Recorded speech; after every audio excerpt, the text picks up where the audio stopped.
I'm Zachary Cartwright. This is Water and Food. Lactose is a sugar. Lactose comes from milk. Water and lactose is a little bit like water and table sugar, and especially if it's moldy. Now it's a hazardous material. Of course, with that, the company's reputation goes down the drain. Huge number of applications for water activity. Welcome back to another episode of Water and Food. Today I'm joined by Kent Keller from Keller Technologies, Inc. Kent is a lactose specialist who has been educating people in the lactose industry and upgrading lactose systems around the world for over 40 years.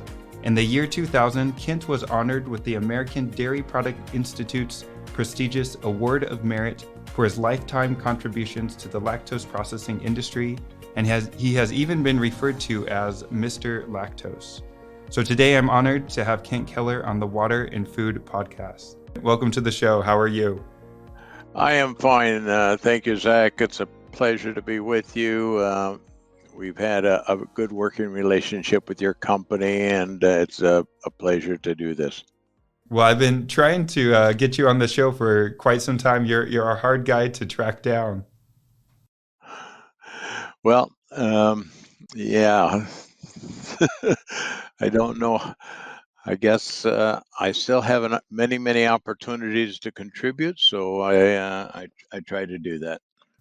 Well, Mr. Lactose, that's a really big title, and I'm interested to know, kind of your journey into the lactose industry. So how did you become interested in lactose? I'm sure it's not a short story, but we have plenty of time. Okay. It's not. I tell people my main qualification is as a farmer. I grew up on a farm and was blessed there with a work ethic. My father owned a farm as well as a farm equipment store, so I spent almost every day of my childhood either driving farm equipment or working on farm equipment and cars. So that gave me some mechanical aptitude. And then once I got out of grade school, I had the good fortune to go to a private Christian high school that had very high academic standards. It was virtually a conveyor belt into a university, so almost all of us went on to the university. I went on and got a degree in chemical engineering, and after that I took a job with Dow Chemical Company. That was in Midland, Michigan, and at the time that place was reported to be the largest chemical complex in the world. So that was a fantastic opportunity. I was able to work there for 4 years, and that gave me a lot of opportunity to be creative. Only 6 weeks out of the university, I was given the opportunity to develop a new photochemical process for making acetylene tetrabromide, and that became a new process for Dow. So you were there for another 4 years? Petrochemical process and patented it, and it also became a commercial process. Mm-hmm. So 4 years at Dow Chemical, and then Yep. What did you do after that? Well, that kind of sounded probably like I was tooting my own horn, but that experience proved to me that I could dream, Mm-hmm. and that those dreams could become a reality. And I have to credit Dow. There aren't many companies that give that kind of latitude to new employees. After Dow, where finally I was promoted to assistant production manager of the bromine products department. While working there, the Vietnam War was going on, and every year Dow gave me a paper to sign, and it happened to be for a draft deferment because our company's employees were considered to have critical skills. Mm-hmm. The deferment was nice, but many other men my age were going off to Vietnam, and my conscience started bothering me. I had it pretty nice compared to that. But I wasn't brave enough to volunteer for the Army. Rather, my wife and I volunteered for the Peace Corps. Mm-hmm. And where did that take you? Well, we ended up at the end of the road in the jungle, back in a Mayan Indian village in what was then called British Honduras. Today it's called Belize. Mm-hmm. And my responsibilities there was an ag extension agent and for the country's government. And I helped reorganize a rice marketing co-op and had some demonstrations to the Indians for raising better pigs and chickens with less cost. And how long were you there for? 2.5 years. 2.5 years, and we got so used to it, but all of the children in our village had protein malnutrition because their diet, being Indians, was corn-based. Mm-hmm. And that protein malnutrition is called kwashiorkor. Because of that, I decided to go back to school when I got out of the Peace Corps and try to work on some new, cheaper methods for making protein. Single-cell protein was getting considerable attention at the time, so I focused on food science and microbiology. Mm-hmm. And my thesis was on the fermentation of cheese whey to produce a high-protein cattle feed supplement. Eventually, that project or that process was commercially built, and to utilize the process I worked on. And where did you receive your education for food science, and who were you working with there? That was at Michigan State, and from there, I'll have to say, working on whey, as I said, it was a fermentation of cheese whey. That was my introduction to whey. Before that, the only thing I knew about whey came from Little Miss Muffet. But while working with it in the university, I realized that you could not only make high protein cattle feed supplement that I was making, which was a fermentation process, but actually the whey was a very good source of quality proteins. Cargill was interested in the work that I was doing, so I took a job with them. Mm-hmm. At their research center in the Minneapolis area. But unfortunately, Cargill was already in the process of patenting another process for non-protein nitrogen, and so my process never took traction there. And here's where the experience from Dow Chemical comes in. All I was doing at Cargill was doing research, writing reports, putting them in the library, and nothing was coming of it. Mm-hmm. It was just kind of meaningless work. So that's why I said earlier, I learned that I could accomplish things, certainly more than putting reports in the library. And so at Cargill, is this where you were working on one of the very first whey fractioning plants? No, that came later. Okay. One of the companies I interviewed with when I was getting out of graduate school came back every year and said, you're still satisfied you made the right decision? And by the third year, I said, well, what do you have in mind? And they offered me the production manager job at one of the first plants to make whey protein concentrate. So finally I thought, here's a chance to work on proteins and probably even more importantly, to do it in a commercial setting. Mm-hmm. So that's where I got into whey proteins. And what did you learn from that experience? What were the pros and cons from working with whey, and where did that lead you next? Our plant was probably the first plant to make significant quantities of whey proteins using ultrafiltration. And as I said, whey proteins are very high quality, but there's only about 20% of the milk protein in the whey. The rest of the protein goes into the cheese. But we could recover those whey proteins, and then what was left over, because it went through a UF membrane, we called it permeate. And that permeates about 80% lactose on a dry basis. So we recovered the lactose, and that's used in infant formula like Similac and Infamil. Hmm. And then along the way, you started Waste Systems Inc. Is that correct? Yep. And how did that Yeah, come about? the way that happened was that plant that was processing whey was actually owned by a chemical company, and that chemical company finally decided that food ingredients just didn't really fit into their company list of products, and so they shut that plant down, and they shut down a sister plant in California, and so they offered me jobs at several different plant locations, but of course, you always have the opportunity to do something else. So Hmm. that's when I decided to try consulting, being my own boss. And how has that been? I'm sure it has some ups and some downs. Well, that was a misconception. Little did I realize that I'd be trading one boss for many bosses. Everyone's your boss now, right? Yeah, all my clients are my bosses, so now I got a whole bunch of bosses.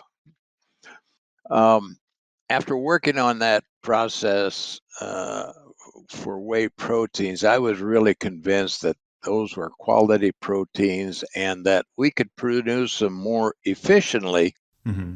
if we could process the whey at the cheese plant rather than trucking it into a central processing plant like we had. So I started the company and called it Whey Systems Incorporated. Uh, that sounds big time, but I had no clients. Yeah. Well, you got to start somewhere, right? Yeah, got to start someplace. So I started cold calling cheese plants to see if they'd be interested in making whey protein concentrate, Hmm. and we called that whey protein concentrate WPC for short. And some of those cheese plant owners said, "Well, we've heard about WPC, but they asked if I knew how to make lactose." Hmm. And I said, "Yeah, but my professional interest, going back to the Peace Corps and that, my professional interests are in the whey proteins." Hmm. But one day coming back from one of those plants, I said, "Dummy, you don't have any work. Maybe you better, maybe you better help them with the lactose." so, so I signed an agreement with them to help them design a lactose processing plant, and that was the start of my getting into lactose. Hmm. I didn't realize at the time that when we shut down that production plant, here where I live and the one in California, we shut down about 50% of the lactose production in the U.S. Hmm. So the price of lactose went up by a factor of 5. Oh, wow. I, us engineers, we're not too smart. We don't pay attention to markets like that. We just pay attention to processes. And I didn't realize that it had gone up that high. And that's the reason all these cheese plants wanted to make lactose rather than whey protein concentrate. Hmm. So that's how I got into lactose. Okay, so that was the shift from whey to lactose. And then how long did you own Whey Systems Inc. and focus on lactose? I owned whey systems for 20 years. Hmm. And we put in about 40 lactose plants. We put them in various countries. Obviously in the United States, we put 3 in Finland, 3 in New Zealand, a couple in Australia, 3 in India, 1 up in Canada. So my being forced into lactose is not what I had planned, but that's what it ended up being. Sometimes you can't help it, Kent. Sometimes you just life takes you where you need to go. When So you've been all over. It sounds like I was looking at your portfolio online, and like you said, the United States, Finland, New Zealand, Australia, India, Canada. What are the size of these production facilities? I'm sure they range, but what are some of the larger facilities that you've worked with? That's a good question. Lactose is a sugar. Lactose comes from milk. And we don't really think that much about sugar being in milk. But when we design these plants and they're spitting out 5 tons of 99.8% pure lactose every hour, 20 hours a day, 365 days a year, you say, wow, there is a lot of lactose in milk. They're big. They're big. Most of them are big. I would say the smallest ones make maybe 1 ton or a couple thousand pounds an hour, but 5, 6 tons are getting pretty common. Mm-hmm. And so you did Way Systems Inc. for about 20 years, and then how did Keller Technologies become to be? I was 57 at the time, and I thought, well, if I'm ever going to sell this company, I should do it when I'm young enough that I can help the new owners, because that's all I had to sell was help for somebody. So I sold the name of Way Systems to a company called Relco, and had a 10-year agreement to work with them as a consultant and to non-compete for 10 years on lactose. And part of that agreement was I had to change the name of my company to something else so they could use the name Way Systems, because it had gotten a good reputation in the industry, and that's what they wanted, as well as my help. So I changed the name of my company to Keller Technologies Incorporated. And let's jump into the good stuff, Kent. So along the way, I'm sure you've realized that water is really important to lactose. And why is that so? Caking and clumping, molding, maybe you can start to touch on those points and discuss water in this specific sugar. Yeah. Water and lactose is a little bit like water and table sugar. If there's too much in there, everybody has seen sacks, 5-pound, 10-pound sacks of sugar that are as hard as a rock. And that comes from too much free moisture floating around in the bag. And lactose is exactly the same, except more so, because lactose is not as soluble as sucrose, and so it's even more prone to caking. So we have to get lactose very, very dry. If we don't, the first indication of too much moisture is it starts caking or clumping in the bag. If we got even more moisture in there, then there's enough for mold to start growing. And not a good thing. Definitely not. And what are the economic impacts of caking and molding? Do you have any sense of that? Yeah, the quantities we're talking about, if it's put on a ship and it's shipped over to Asia, and the Asian customer finds it's caked or moldy, they're not going to accept it. And especially if it's moldy, now it's a hazardous material and it has to be disposed of over there.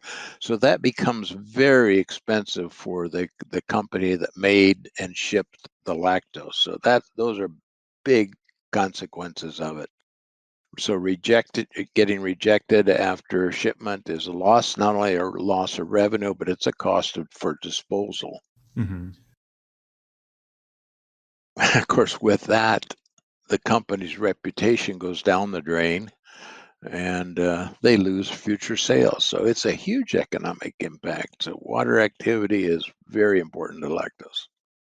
And how has your company utilized water activity measurements to improve the lactose industry?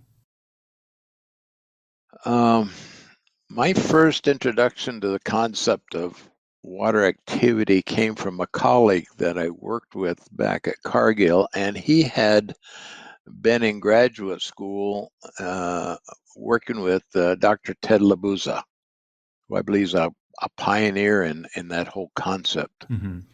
And so that colleague introduced me to Dr. Labuza's work and just basically tuned me into this whole concept of water activity.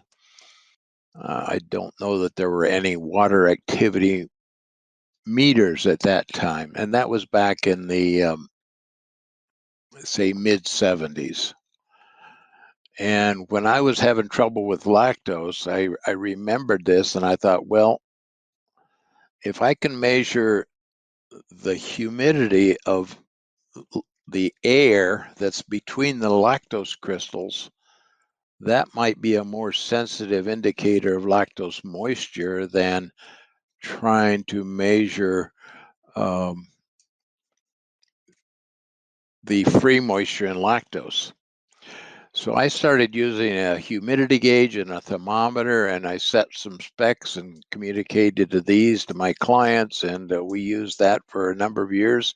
And then in about 2000, I ran into one of your meters being used in New Zealand. And so I started checking that out and started moving towards water activity meters rather than my jury rig system. Mm-hmm. And maybe you can touch on this a little bit more, but why do you put emphasis on water activity measurements over moisture content methods? Like you said, free moisture is usually less than, is it 0.1%? It's really low. So what advantages does water activity give over moisture content, specifically for lactose?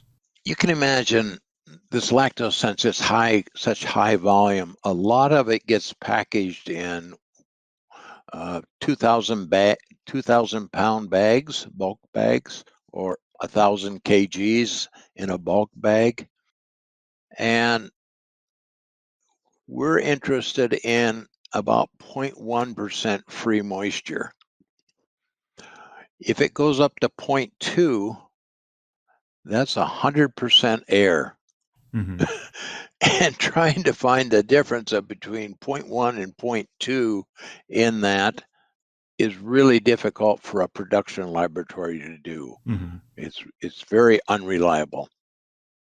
In that large bag, there's about 1 kg, let's say it's 1,000 kilograms, there's about 1 kilogram of air in there.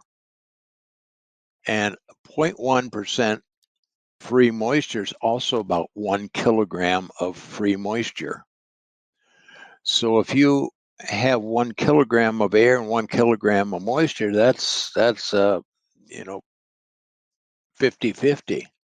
Or if you go to 0.2, you've doubled it. So it's very sensitive. Since there's such a small amount of air, it's a lot easier measuring those small amounts in that small amount of air than it is in 1,000 kgs of lactose. Mm-hmm. That's where water activity comes in. I could say that moisture measurement in lactose is complicated by another factor. The lactose that we sell is not really lactose. It's a lactose monohydrate. And lactose monohydrate has 5.0% bound moisture with each crystal. So if you're trying to run a moisture analysis and you knock off just a small little bit of that 5% moisture, you've completely blown your moisture analysis. Again, water activity doesn't measure that bound moisture. We're getting only the free moisture. And generally, what is your target for water activity for lactose? About 0.2. Mm-hmm. And then when do you start to see caking and clumping, and when do you start to see molding with respects to water activity? I would say about 0.3. If it's sold domestically, you might get by with it. Mm-hmm. But if it goes overseas, by the time it gets over there, 0.3 is very, very iffy. If it gets up to 0.5, I would say 0.5 to 0.7, it's going to start molding. But those numbers aren't really, there's a whole new factor that figures in here. That moisture's free. So it can migrate around the bag, and if there's much moisture in there, you'll actually see condensation on the plastic liner in the bag up at the top. Actual water droplets up there. That's a 1.0 or 100% relative humidity up there. That's plenty good for mold to grow. So mold starts growing there, and of course, when it's respiring, it's breaking the lactose down to carbon dioxide and water. Now we're generating more water right from the lactose, and it's a snowball that goes downhill.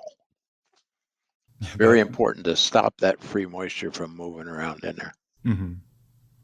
Well, I know you've spent, so much time in this industry, and I'm wondering if you think, from your experience, if there are other industries that could benefit from what you've learned with lactose and water activity. Do you see other applications, or have you come across any? Yeah, your company. I wish I had a graph that your company publishes. I wish I had that 20, 30 years ago.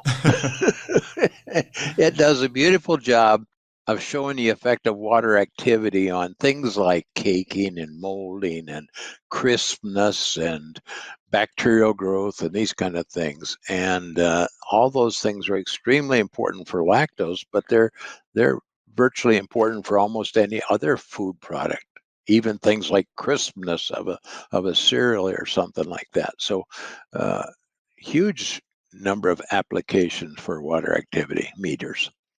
Well, if I figure out time travel, I will make sure to stop by and drop the graph off for you.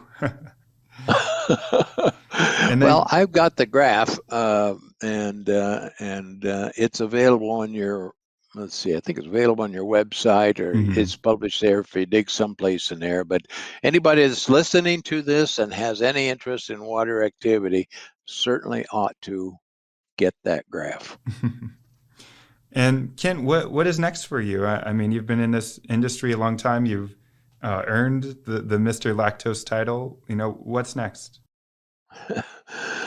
Well, 3.5 years ago, I sold my company again. And the new owners called their company Keller Technologies Incorporated, and they incorporated it in the state of Wisconsin rather than the state of Minnesota, where mine is. So for a while, we had two Keller Technologies Incorporated. I have now shut down my company, and so now Keller Technologies is incorporated in Wisconsin. And again, part of my agreement with the gentleman that bought that name and my help is to consult with them and provide technology to them so that they can sell technology and equipment in the lactose industry.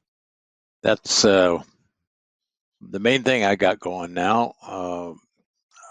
I I do a lot of consulting for past customers. I've got customers that I haven't sold anything to for 25 years, and they still call me with questions. And the meter doesn't run when they do that. So I just enjoy that part of it.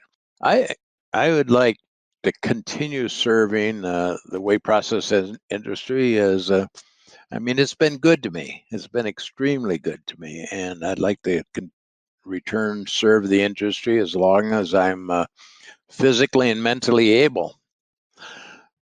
I'm 78 years old now, and I think I'll know when I'm no longer physically able to do the work, and mentally, well, I think there are enough people around me who will let me know. It'll probably be about the same time they take the keys for the car away There you from go. me. Well, I'm sure you have a while, Kenton. I know that the industry, they probably can't thank you enough for your input. So I want to take a moment just to thank you for being on the podcast. This is really interesting. And again, I've been looking forward to have you on the podcast for quite some time, because I don't really know anyone else with your depth of knowledge, especially for this specific product. So thanks again, Kent. We really appreciate having you on the podcast today. Well, I have to say that there is nobody with my depth of knowledge, and there's a reason for that. Most people, when they do a good job, they get a promotion. Mm-hmm.